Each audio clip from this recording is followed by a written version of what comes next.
Hi hello good morning welcome to my new channel Prateep vlogs Kannada new time ಇವಾಗ 6 ಗಂಟೆ ಆಗಿದೆ. ನಾವು ಅಮ್ಮನ ಮನೆಯಿಂದ ಹೊರಡ್ತಾ ಇದ್ದೀವಿ. 7:30 ಹಾಗೆ ನಾವು ಮೈಸೂರಿಗೆ ರೀಚ್ ಆಗಬೇಕಾಗಿತ್ತು. ಹಾಗಾಗಿ ಇಷ್ಟು ಬೇಗನೆ ನಾವು ಹೊರಟ್ವಿ. ನಾವು ಎಲ್ಲಿಗೆ ಹೋಗ್ತಾ ಇದ್ದೀವಿ ಅಂತ ತಮ್ನೇಲ್ ನೋಡಿದ ತಕ್ಷಣ ನಿಮಗೆ ಗೊತ್ತಾಗಿರುತ್ತೆ. ಹೌದು, ನಾವು ನ್ಯೂ ಇಯರ್ ಸೆಲೆಬ್ರೇಷನ್ಗೆ ಅಂತ ಹೇಳಿ ವೈನಾಡಲ್ಲಿರೋ ಒಂದು ರೆಸಾರ್ಟ್ಗೆ ಹೋಗ್ತಾ ಇದ್ದೀವಿ. ಬೆಳಿಗ್ಗೆ ನಾವು ಹೊರಟಾಗ ತುಂಬ ಚಳಿ ಇತ್ತು. ನೋಡ್ತಾ ಇರ್ಬೋದು, ರೋಡ್ ಕೂಡ ಕಾಣಿಸ್ತಾ ಇಲ್ಲ, ಅಷ್ಟು ಫಾಗ್ ಕವರ್ ಆಗಿದೆ. ಬಟ್ ಮಕ್ಕಳಿಗೆ ಚಳಿ ಅನ್ನೋದಕ್ಕಿಂತ ಹೋಗ್ತಾ ಇದ್ದೀವಲ್ಲ ಅನ್ನೋ ಖುಷಿ ತುಂಬ ಜಾಸ್ತಿ ಇತ್ತು. ಯಾಕೆ ಅಂದರೆ ತುಂಬ ದಿನಗಳ ನಂತರ ನಾವು ಮತ್ತೆ ಈ ಥರ ಹೊರಗಡೆ ಹೋಗ್ತಾ ಇರೋದು. ನಾವು 7:30ಗೆಲ್ಲ ಮೈಸೂರಿಗೆ ರೀಚ್ ಆದ್ವಿ. ಆದರೆ ಮೈಸೂರಿಂದ ಹೊರಡೋದು 8:30 ಆಗಿತ್ತು. ಹಾಗಾಗಿ ನಂಜನಗೂಡಲ್ಲೇ ಬ್ರೇಕ್ಫಾಸ್ಟ್ ಎಲ್ಲ ಮುಗಿಸ್ಕೊಂಡು ನಾವು ಹೊರಟ್ವಿ. ಇಲ್ಲಿ ನಮಗೆ ಆನೆ ಕಾಣಿಸ್ತಾ ಇತ್ತು, ಹಾಗಾಗಿ ಅದನ್ನು ನೋಡ್ತಾ ಇದ್ವಿ. ಇದನ್ನು ಝೂಮ್ ಮಾಡೋಕ್ಕಾಗಲೇ ಇಲ್ಲ, ಹಾಗೆ ಪಾಸ್ ಆಗಿಬಿಟ್ವಿ ಮುಂದೆ. ಹೀಗೆ ಫಾರೆಸ್ಟ್ ಎಲ್ಲ ನೋಡ್ತಾ ನಾವು ಕರ್ನಾಟಕ ಬಾರ್ಡರ್ನ ಕ್ರಾಸ್ ಮಾಡಿ ಕೇರಳ ಕಡೆಗೆ ನಾವೆಲ್ಲ ಹೊರಟೇ ಬಿಟ್ವಿ. ನೆಕ್ಸ್ಟ್ ನಾವು ಸುಲ್ತಾನ್ ಬತ್ತೇರಿಲಿ ಸ್ಟಾಪ್ ಕೊಟ್ವಿ. ಇಲ್ಲಿ ಮೈಸೂರು ಕೆಫೆ ಅಂತ ಹೇಳಿ ಅಲ್ಲಿ ಒಂದು ಹೋಟೆಲ್ಗೆ ಊಟಕ್ಕೆ ಅಂತ ಹೇಳಿ ಎಲ್ಲ ಹೊರಟ್ವಿ. ಇಲ್ಲಿ ಊಟ ಅಂತೂ ತುಂಬ ಚೆನ್ನಾಗಿತ್ತು. ಇಲ್ಲಿ ಇನ್ನೊಂದು ಸ್ಪೆಷಲ್ ಏನಂದರೆ ಇಲ್ಲಿ ವರ್ಕರ್ಸ್ ಎಲ್ಲ ತುಂಬ ಜನ ಕನ್ನಡದವರೇ ಇದ್ದಾರೆ.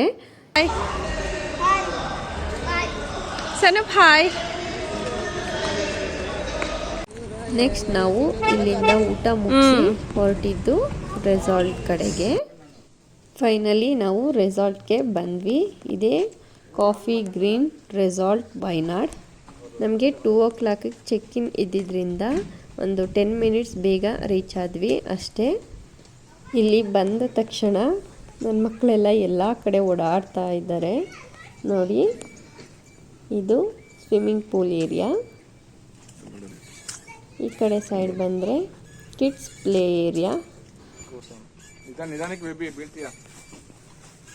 ನಾವು ಚೆಕ್-ಇನ್ ಆಗಿ ರೂಮ್ ಅಲರ್ಟ್ ಆದಮೇಲೆ ರೂಮ್ ಕಡೆ ಹೊರಟ್ವಿ. ಆ್ಯಕ್ಚುಲಿ ಇದು ವಿಲ್ಲಾ. ಇದರಲ್ಲಿ 2 ಫ್ಯಾಮಿಲಿಗೆ ಶೇರಿಂಗ್ ಇರುತ್ತೆ. ಒಂದು ಸಪ್ರೇಟ್ ಒಂದು ಕಡೆ ಫ್ಯಾಮಿಲಿಗಿದ್ರೆ ಇನ್ನೊಂದು ಕಡೆ ಸಪ್ರೇಟ್ ಇನ್ನೊಂದು ಫ್ಯಾಮಿಲಿಗಿರುತ್ತೆ.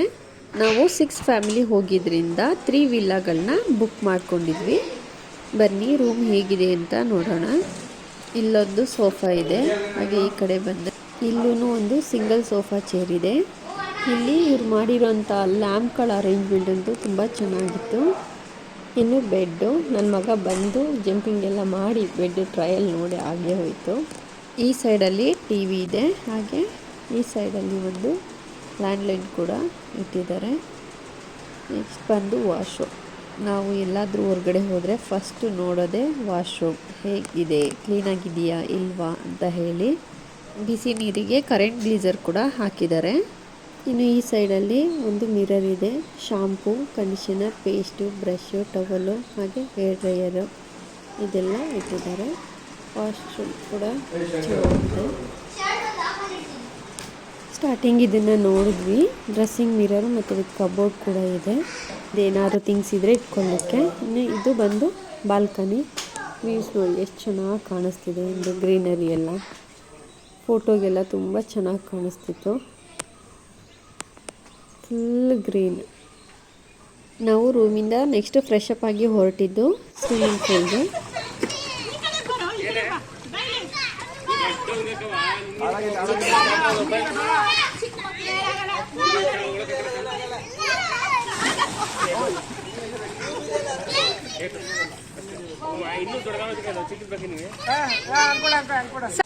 Ready? 1, 2, 3.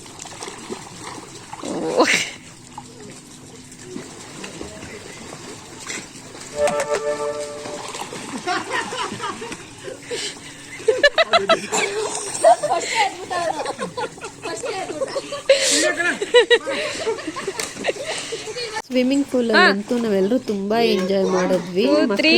ಸಖತ್ ಎಂಜಾಯ್ ಮಾಡಿದ್ರು. ಅವರು ಅಲ್ಲಿಂದ ಎದ್ದು ಬಂದರು ಅಂದರೂ ಬರ್ತಾ ಇರಲಿಲ್ಲ, ಅಷ್ಟು ಎಂಜಾಯ್ ಮಾಡ್ತಾಯಿದ್ರು. ಟಾಸ್ಕ್ ಆಡಿಕೊಂಡು ಚಾಲೆಂಜ್ ಮಾಡಿಕೊಂಡು ಈ ಥರ ಎಲ್ಲ ಆಟ ಆಡ್ತಾಯಿದ್ರು. ಯಾರು ತುಂಬ ಹೊತ್ತು ನೀರೊಳಗಡೆ ಇರ್ತಾರೆ ಅಂತೆಲ್ಲ ಚಾಲೆಂಜ್ ಮಾಡಿಕೊಂಡು ಇವರೆಲ್ಲ ಈ ಥರ ಎಂಜಾಯ್ ಮಾಡ್ತಾಯಿದ್ರು. ಇನ್ನು ನನ್ನ ಚಿಕ್ಕ ಮಗನ ನೋಡಿ ಹೇಗೆ ಕೂತಿದ್ದಾನೆ ಅಂತ ಹೇಳಿ. ಅವನಿಗೆ ನೀರಲ್ಲಿದ್ದಾಗ ಏನು ಅನ್ನಿಸ್ತಿರ್ಲಿಲ್ಲ, ಈಗ ಮೇಲೆ ಬಂದು ಕೂತ್ಕೊಂಡಾಗ ಆ ಥರ ಚಳಿ ಆಗ್ತಾ ಇತ್ತು. ಇವರಿಬ್ಬರಂತೂ ಆ 6 ಕಾರ್ನರ್ ಬಿಟ್ಟು ಬರ್ತಾನೆ ಇರಲಿಲ್ಲ ಈ ಸೈಡಿಗೆ. ಅವರಿಬ್ರದ್ದು ಒಂದು ಕಡೆ ಆದರೆ ಇವರು 4 ಮೆಂಬರ್ಸು ಇವರು ಒಂಥರ ಚಾಲೆಂಜ್ ಹಾಕ್ಕೊಂಡು ಏಮ್ನ ಸ್ಟಾರ್ಟ್ ಮಾಡ್ತಾಯಿದ್ರು. ಆ ಮಕ್ಕಳಿಗೆ ಇವ್ರು ಸ್ವಿಮ್ಮಿಂಗ್ ಕಲಿಸ್ತಿರಲ್ಲ, ಇವರೇ ಸ್ವಿಮ್ಮಿಂಗ್ ಪ್ರಾಕ್ಟೀಸ್ ಮಾಡ್ತಿದ್ದ ಗೊತ್ತಾಗ್ತಿರಲಿಲ್ಲ. ಆ ಥರ ಇತ್ತು ಚಾಲೆಂಜಿಂಗು. ನಾವು ಲೇಡೀಸು ನಾವೊಂಥರ ಎಂಜಾಯ್ ಮಾಡ್ತಾಯಿದ್ವಿ. ನಮಗೆಲ್ಲ ಸ್ವಿಮ್ಮಿಂಗ್ ಬರ್ತಿರಲಿಲ್ಲ ನೋಡಿ. ಸೊ ಹಾಗಾಗಿ ಟ್ಯೂಬ್ ಹಾಕ್ಕೊಂಡು ಅಲ್ಲಿಂದ ಬಂದು ಜಂಪ್ ಮಾಡೋದು ಮತ್ತು ಹೋಗೋದು, ಈ ಥರ ಎಲ್ಲ ನಾವೊಂಥರ ಎಂಜಾಯ್ ಮಾಡ್ತಾಯಿದ್ವಿ. ಮತ್ತು ಎಲ್ಲರೂ ಸೇರಿ ಒಂದು ರೀಲ್ಸ್ ಪ್ರಾಕ್ಟೀಸ್ ಮಾಡೋಣ ಅಂತ ಹೇಳಿ ಎಲ್ಲರೂ ಈ ಥರ ಡೈ ಹೊಡಿತಾ ಇದ್ವಿ, ಒಂದು ಸೈಡಿಗೆ ಬೀಳೋ ಥರ. ಇದೆಲ್ಲ ಮುಗಿಸಿ ನೆಕ್ಸ್ಟ್ ನಾವು ಹೊರಟಿದ್ದೆ ಸ್ಕೈ ವಾಕ್ಗೆ. ಇದಂತೂ ತುಂಬ ಕಷ್ಟ ಇತ್ತು. ಬ್ಯಾಲೆನ್ಸಿಂಗ್ ಗೊತ್ತಿದ್ರೆ ಮಾತ್ರ ಇದು ಮಾಡಲಿಕ್ಕಾಗತ್ತೆ, ಇಲ್ಲ ಅಂದರೆ ಆಗೋದೇ ಇಲ್ಲ. ಸ್ಟಾರ್ಟಿಂಗ್ ಇದಿರುತ್ತೆ, ತುಂಬ ಈಸಿಯಾಗಿ ಹೋಗ್ಬಿಡ್ಬೋದು. ಇನ್ನು ಸೆಕೆಂಡ್ ಸ್ಟೇಜು ಸ್ವಲ್ಪ ಕಷ್ಟ ಇದೆ, ಅದು ಅಂತ ಏನು ಅನಿಸಲ್ಲ, ಹೋಗ್ಬೋದು. ಬಟ್ ಲಾಸ್ಟ್ ಒನ್ ಬರುತ್ತಲ್ಲ ಇದಂತೂ ತುಂಬ ಡಿಫಿಕಲ್ಟ್ ಇದೆ. ಯಾರಾದರೂ ಈ ಥರ ಹೋಗ್ತೀನಿ ಅಂದರೆ ಬ್ಯಾಲೆನ್ಸಿಂಗ್ ಗೊತ್ತಿದ್ರೆ ಮಾತ್ರ ಹೋಗಿ, ಸುಮ್ಮನೆ ಟ್ರೈ ಮಾಡ್ಲಿಕ್ಕೆ ಹೋಗಬೇಡಿ. ಬಟ್ ನನಗಂತ ಏನು ಅನ್ನಿಸ್ಲಿಲ್ಲ, ನಾನು ಈಸಿಯಾಗಿ ಮಾಡಿಕೊಂಡೆ. ನಾನು ಮಧ್ಯದಲ್ಲಿ ಎಲ್ಲೂ ಸ್ಟಾಪ್ ಮಾಡಲಿಲ್ಲ, ಹಾಗೆ ಬೇಗ ಕೂಡ ರೀಚ್ ಆದೆ. ನಮ್ಮಿಂದೆ ಬರ್ತಾರಲ್ಲ ಅವರಿಗೆ ನಾವು ಈ ಟಾಸ್ಕ್ನ ಕಂಪ್ಲೀಟ್ ಮಾಡಿದ್ಮೇಲೆ ಅವ್ರು ಸ್ಟಾರ್ಟ್ ಮಾಡಬೇಕು, ಯಾಕೆಂದರೆ ಅವರಿಗೆ ಬ್ಯಾಲೆನ್ಸಿಂಗ್ ಸಿಗಲ್ಲ. ಇಲ್ಲಾಂದರೆ ನಾವು ಓಡಾಡಿರೋದ್ರಿಂದ ಅದು ಶೇಕ್ ಆಗ್ತಿರುತ್ತಲ್ಲ, ಅದರಿಂದ ಅವ್ರಿಗೆ ಬ್ಯಾಲೆನ್ಸ್ ಸಿಗಲ್ಲ. ಫೈನಲಿ ನಾನು ರೀಚ್ ಆದೆ. ಇಲ್ಲಿಂದ ನೆಕ್ಸ್ಟ್ ಹೋಗಿದ್ದೆ ನಾವು ಸೈಕ್ಲಿಂಗ್ಗೆ. ಅಷ್ಟೊತ್ತಿಗೆ ಆಲ್ರೆಡಿ ರೆಸಾರ್ಟಲ್ಲಿ ಲೈಟಿಂಗ್ಸ್ ಎಲ್ಲ ಸ್ಟಾರ್ಟ್ ಆಗಿತ್ತು. ಈವ್ನಿಂಗ್ ಟೈಮಲ್ಲಿ ಆ ಲೈಟಿಂಗ್ಸ್ ಮಧ್ಯೆ ಈ ಸೈಕ್ಲಿಂಗ್ ಏನೋ ಒಂಥರ ಚೆನ್ನಾಗಿತ್ತು. ರೆಸಾರ್ಟ್ ಸುತ್ತ ಒಂದು 2 ರೌಂಡ್ ಸೈಕ್ಲಿಂಗ್ ಮುಗಿಸಿ ಇಲ್ಲಿ ಬಂದು ನಾವು ಸ್ವಲ್ಪ ಜೋಕಲಿ ಇದೆಲ್ಲ ಆಡ್ತಾಯಿದ್ವಿ. ಇಲ್ಲಿಂದ ನಾವು ರೂಮಿಗೆ ಹೋಗಿ ರೆಡಿಯಾಗಿ ಬಂದು ಫೋಟೋಸ್ ಎಲ್ಲ ತೆಗೆಸ್ಕೊಳ್ತಾ ಇದ್ವಿ. ಮಕ್ಕಳಂತೂ ಫೋಟೋ ತೆಗೆಸ್ಕೊಳ್ಳೋಕೆ ರೆಡಿಯಾಗೇ ಇರಲಿಲ್ಲ. ಇದೆಲ್ಲ ಮುಗಿಸೋಷ್ಟರೊಳಗೆ ನಾವು ಸೂಪ್ ರೆಡಿಯಾಗಿತ್ತು. ಸೂಪ್ ಕುಡಿಯೋಣ ಅಂತ ಹೇಳಿ ಹೋದ್ವಿ. ಇಲ್ಲ ಸನ ಭವಿಷ್ ವಿಶ್ರುತ್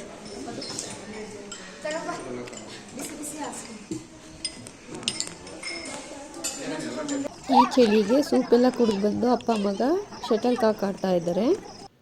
ಕಿಡ್ಸ್ ಎಲ್ಲ ಒಂದು ಕಡೆ ಸೇರ್ಕೊಬಿಟ್ರೆ ಅವರು ಅಪ್ಪ ಅಮ್ಮನೂ ಕೇಳಲ್ಲ, ಯಾರೂ ಬೇಕಾಗಿಲ್ಲ. ಆ ಥರ ಆಟ ಆಡ್ಕೊಂಡು ಎಂಜಾಯ್ ಮಾಡ್ಕೊಂಡಿರ್ತಾರೆ. ನಾವು ಎಂಜಾಯ್ ಮಾಡ್ತೀವೋ ಇಲ್ವೋ ಗೊತ್ತಿಲ್ಲ, ಮಕ್ಕಳಂತೂ ತುಂಬ ಚೆನ್ನಾಗಿ ಎಂಜಾಯ್ ಮಾಡ್ತಾಯಿದ್ರು. ಈ ಪಟಾಕಿ, ಮ್ಯೂಸಿಕ್ಕು, ಲೈಟಿಂಗ್ಸು, ಈ ಚಳಿ ಜೊತೆಗೆ ನ್ಯೂ ಇಯರ್ ಸೆಲೆಬ್ರೇಷನ್ನು ಸ್ಟಾರ್ಟ್ ಆಯಿತು. ಇಲ್ಲಿ ಮ್ಯೂಸಿಕ್ಗೆ ಅಂತ ಹೇಳಿ ಸಿಂಗರ್ಸ್ ಕೂಡ ಕರೆಸಿದ್ರು ಹೊರಗಡೆಯಿಂದ. ನಮಗಂತ ಸಾಂಗ್ ಎಲ್ಲ ಕೇಳ್ತಾ ಇದ್ದರೆ ಆ ಚಳಿ ಏನು ಅನ್ನಿಸ್ತಾ ಇರಲಿಲ್ಲ. ಈ ರೆಸಾರ್ಟ್ನಲ್ಲಿ ನಾವು ಕನ್ನಡದವರು ಸ್ವಲ್ಪ ಜಾಸ್ತಿ ಇದ್ದಿದ್ದರಿಂದ ಅಲ್ಲಿ ಸಿಂಗರ್ಸ್ಗಳು ಕನ್ನಡ ಸಾಂಗ್ ಕೂಡ ಹಾಡಿದ್ರು. ಅದು ನಮಗಿನ್ನೂ ಖುಷಿ ಅನ್ನಿಸ್ತಾ ಇತ್ತು. ಯಾಕೆ ಅಂದರೆ ನಾವು ಬೇರೆ ಕಡೆ ಹೋದಾಗ ನಮ್ಮ ಕನ್ನಡ ಸಾಂಗ್ ಕೇಳೋದೇ ಏನೋ ಒಂಥರ ಖುಷಿ ಅಲ್ವಾ. ಇದ್ರ ಮಧ್ಯದಲ್ಲಿ ಫೈರ್ ಕ್ಯಾಂಪ್ ಕೂಡ ಅರೇಂಜ್ ಮಾಡಿದರು. ನೋಡಿ ಎಷ್ಟೊಂದು ಜನ ಇದ್ದೀವಿ ಇಲ್ಲಿ. ಈ ಅರೇಂಜ್ಮೆಂಟ್ಸು, ಈ ಲೈಟಿಂಗ್ಸು, ಮ್ಯೂಸಿಕ್ಕು, ಫೈರ್ ಕ್ಯಾಂಪು ಎಲ್ಲ ಕೂಡ ಸೂಪರ್ ಆಗಿತ್ತು. ಹೀಗೆ ನಾವು ನ್ಯೂ ಇಯರ್ನ ಸೆಲೆಬ್ರೇಟ್ ಮಾಡಿದ್ವಿ. ಮಕ್ಕಳೆಲ್ಲ ಸಿಕ್ಕಾಬಟ್ಟೆ ಡ್ಯಾನ್ಸ್ ಮಾಡಿದ್ರು. ಬಟ್ ಅದು ಯಾವುದು ಕ್ಲಿಪ್ಪಿಂಗ್ಸ್ ನಾನಿಲ್ಲಿ ಹಾಕಲಿಲ್ಲ. ನಾವು ಲೇಡೀಸ್ ಆಗಿರ್ಬೋದು, ಜೆಂಟ್ಸ್ ಆಗಿರ್ಬೋದು, ಎಲ್ಲರೂ ಕೂಡ ಡ್ಯಾನ್ಸ್ ಮಾಡಿದ್ವಿ. ನಿಮಗೂ ಕೂಡ ಹ್ಯಾಪಿ ನ್ಯೂ ಇಯರ್ ಅಂತ ಹೇಳ್ತಾ ಕೇಕ್ ಕಟ್ಟಿಂಗ್ ಎಲ್ಲ ಮುಗಿಸಿ ನಾವು ರೂಮ್ಗೆ ಹೋಗಿ ಮಲ್ಕೊಂಡ್ವಿ. ಬೆಳಿಗ್ಗೆ ಬೇಗ ಎದ್ದು ಕಾಫಿ ಎಲ್ಲ ಮುಗಿಸಿ ಸೈಕ್ಲಿಂಗ್ ಸ್ಟಾರ್ಟ್ ಮಾಡಿದ್ವಿ. ಒಂದು 2 ರೌಂಡ್ ಸೈಕ್ಲಿಂಗ್ ಎಲ್ಲ ಹೋಗಿ ಸ್ವಿಮ್ಮಿಂಗ್ ಪೂಲ್ ಏರಿಯಾಗೆ ಹೊರಟ್ವಿ.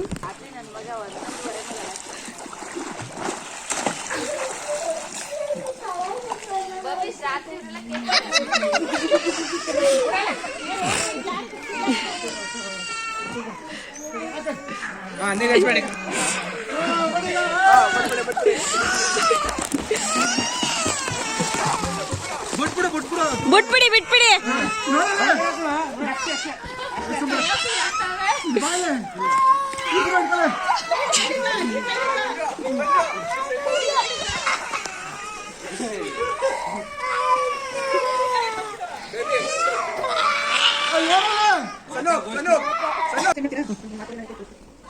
ಬೆಳಿಗ್ಗೆ ಬ್ರೇಕ್ಫಾಸ್ಟ್ ರೆಡಿ ಆಗಿತ್ತು. ಬ್ರೇಕ್ಫಾಸ್ಟ್ ಐಟಮು ಈ ಥರ ಇತ್ತು. ಬ್ರೇಕ್ಫಾಸ್ಟ್ ಚೆನ್ನಾಗಿತ್ತು ಬೆಳಿಗ್ಗೆ. ನೈಟು ಡಿನ್ನರಿಗೆಲ್ಲ ಅಷ್ಟೊಂದು ವೆರೈಟಿ ಏನಿರಲಿಲ್ಲ ಮತ್ತು ಟೇಸ್ಟ್ ಕೂಡ ಕಡಿಮೆ ಇತ್ತು. ಮಾರ್ನಿಂಗ್ ಚೆನ್ನಾಗಿತ್ತು ಎಲ್ಲ. ಇದು ಕೇರಳ ಸೈಡು ಸ್ಪೆಷಲ್ ಡಿಶ್ಶು ಪಟ್ಟು ಮತ್ತು ಅದ್ರ ಜೊತೆಗೆ ಕಡಲೆ ಕರಿ, ಹಾಗೆ ಕೇಸರಿ ಬಾತು, ಮತ್ತು ಈ ಕಡೆ ಕಾಫಿ, ಟೀ, ಪ್ಲಮ್ ಕೇಕು, ಹೀಗೆ ಜ್ಯೂಸ್ಗಳಂತೂ ತುಂಬ ಚೆನ್ನಾಗಿತ್ತು. ಇದು ಬನಾನನ ಬೇಯಿಸಿದ್ದು ಚೆನ್ನಾಗಿತ್ತು. ಫ್ರೂಟ್ಸ್ ಆಗಲಿ, ಸಲಾಡ್ ಆಗಲಿ, ಜ್ಯೂಸ್ಗಳಾಗಲಿ ಎಲ್ಲ ಟೇಸ್ಟಿಯಾಗಿತ್ತು. ಇನ್ನು ಗೇಮ್ಸ್ ರೂಮ್ ಕಡೆ ನಾವು ಬಂದೇ ಇರಲಿಲ್ಲ. ಸೊ ಈ ಕಡೆ ಒಂದು ವಿಸಿಟ್ ಹಾಕೋಣ ಅಂತೇಳಿ ಬಂದ್ವಿ. ಇದು ತೀರಾ ಚಿಕ್ಕದಿತ್ತು. ಲೂಡೋ, ಈ ಕಡೆ ಸ್ನೇಕ್ ಆ್ಯಂಡ್ ಲ್ಯಾಡರ್. ಅಪ್ಪ ಮಗ ಬಂದು ಗೇಮ್ ಸ್ಟಾರ್ಟ್ ಮಾಡಿಬಿಟ್ಟಿದ್ದಾರೆ. ಇನ್ನು ಈ ಸೈಡಲ್ಲಿ ಟೇಬಲ್ ಟೆನ್ನಿಸ್ ಇದೆ, ನಲ್ಲಿ ಶೂಟರ್ ಇದೆ. ಇನ್ನು ಈ ಕಡೆ ಕೇರಮು, ಅಲ್ಲಿ ಚೆಸ್ ಇದೆ. ಇಷ್ಟೇ ಪ್ಲೇ ರೂಮ್ಸ್ ಇದ್ದಿದ್ದು. ಇದೆಲ್ಲ ಮುಗಿಸಿ ನಾವು ಚೆಕ್ಔಟ್ ಆಗೋ ಟೈಮ್ ಆಗಿದ್ದರಿಂದ ಹೊರಟ್ವಿ. ರೂಮ್ ಕಡೆ ಹೋಗಿ ಲಗೇಜ್ ಎಲ್ಲ ಪ್ಯಾಕ್ ಮಾಡಿ ಹೊರಗಡೆ ವೆಯ್ಟ್ ಮಾಡ್ತಾ ಇದ್ವಿ. ನಾವೆಲ್ಲ ಲಗೇಜ್ ಎಲ್ಲ ಪಿಕ್ ಮಾಡಲಿಕ್ಕೆ ಅವ್ರದ್ದೇ ವೆಹಿಕಲ್ ಇತ್ತು. ಹಾಯ್. ಹಾಂ ಬಾಯ್.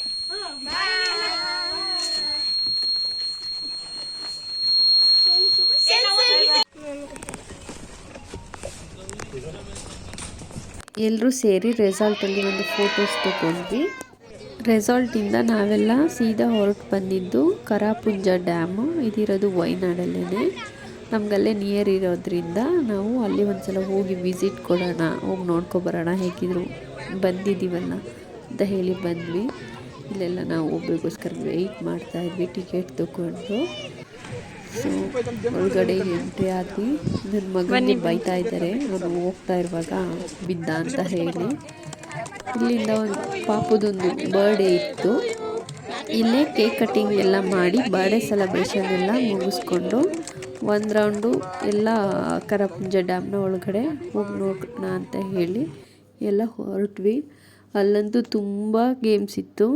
ಇಲ್ಲಿ ಗೇಮ್ಸ್ನ ಬೇರೆಯವ್ರು ಆಡ್ತಿರೋದು ನೋಡಿದ್ರೇ ನಮಗೆ ಭಯ ಆಗ್ತಾಯಿತ್ತು, ಯಾಕೆಂದರೆ ಅವು ಅಷ್ಟು ಹೈಟ್ ಇರ್ತಾಯಿದ್ದೋ. ನಾವಿಲ್ಲಿ ಯಾವುದೇ ಗೇಮ್ಸ್ನ ಆಡೋಕ್ಕೆ ಹೋಗಲಿಲ್ಲ, ಏಕೆಂದರೆ ಇದಕ್ಕೆ ಒಂದು ದಿನ ಫುಲ್ ಬೇಕು, ಅಷ್ಟು ಟೈಮ್ ಬೇಕು, ಫ್ರೀ ಮಾಡ್ಕೊಂಡು ಬರಬೇಕಷ್ಟೇ. ಬಟ್ ನಮಗೆ ಟೈಮ್ ಕಡಿಮೆ ಇದ್ದಿದ್ದರಿಂದ ಅಲ್ಲಿ ಸ್ವಲ್ಪ ಹಾಗೆ ನೋಡಿಕೊಂಡು ಅಲ್ಲಿ ಮಕ್ಕಳಿಗೆಲ್ಲ ಸ್ವಲ್ಪ ಅದನ್ನು ಆಟಾಡಿಸ್ಕೊಂಡು ಅವ್ರ ಜೊತೆ ನಾವು ಕೂಡ ಆಟ ಆಡಿಕೊಂಡು ಎಂಜಾಯ್ ಮಾಡಿಕೊಂಡು ಅಲ್ಲಿಂದ ಬೇಗನೆ ಹೊರಟ್ಬಿಟ್ವಿ. ಅಲ್ಲೇನು ಜಾಸ್ತಿ ಟೈಮ್ ವೇಸ್ಟ್ ಮಾಡಲಿಲ್ಲ. ಅಲ್ಲಿಂದ ನಾವು ಸೀದಾ ಹೊರಟಿದ್ದು ಮಧ್ಯ ಎಲ್ಲೂ ನಾವು ಸ್ಟಾಪ್ ಮಾಡಲೇ ಇಲ್ಲ. ಬಂಡೀಪುರ ಫಾರೆಸ್ಟಲ್ಲಿ ಅಂದರೆ ಬರ್ತಿರುವಾಗ ನಾವು ಅಲ್ಲಿ ಜಿಂಕೆಗಳೆಲ್ಲ ಇದ್ದಿದ್ದರಿಂದ ಜಿಂಕೆಗಳೆಲ್ಲ ನೋಡಿಕೊಂಡು ಬಂದ್ವಿ. ಅಂತೂ ಇಂತೂ ಗುಂಡ್ಲುಪೇಟೆಗೆ ಬಂದ್ವಿ. ಅಲ್ಲಿಂದ ಸೂರ್ಯಕಾಂತಿ ಹಾಕಿದ್ರು, ಅಲ್ಲೊಂದು ಸ್ಟಾಪ್ ಕೊಟ್ಟು ಫೋಟೋಸು ರೀಲ್ಸು ಎಲ್ಲ ಮುಗಿಸ್ಕೊಂಡು ನಂಜನಗೂಡು ಹತ್ರ ಆಲ್ರೆಡಿ 7 o'clock ಆಗಿದ್ದರಿಂದ ನಾವು ಅಲ್ಲೇ ಊಟ ಎಲ್ಲ ಮುಗಿಸ್ಕೊಂಡು ಹೊರಟ್ವಿ. ನಾವು ಮೈಸೂರಿಗೆ ರೀಚ್ ಆದಾಗ 7:30 ಆಗಿತ್ತು. ಇಲ್ಲಿಗೆ ಇವತ್ತಿನ ಈ ವಿಡಿಯೋಸ್ನ ಎಂಡ್ ಮಾಡ್ತಾ ಇದ್ದೀನಿ. ನಿಮಗೆಲ್ಲ ಈ ವಿಡಿಯೋಸ್ ಇಷ್ಟ ಆಗಿದ್ರೆ ಪ್ಲೀಸ್ ಲೈಕ್ ಮಾಡಿ, ಶೇರ್ ಮಾಡಿ, ಸಬ್ಸ್ಕ್ರೈಬ್ ಮಾಡಿ. ಮತ್ತೆ ಹೊಸ ವಿಡಿಯೋದೊಂದಿಗೆ ಸಿಗೋಣ. ಬಾಯ್.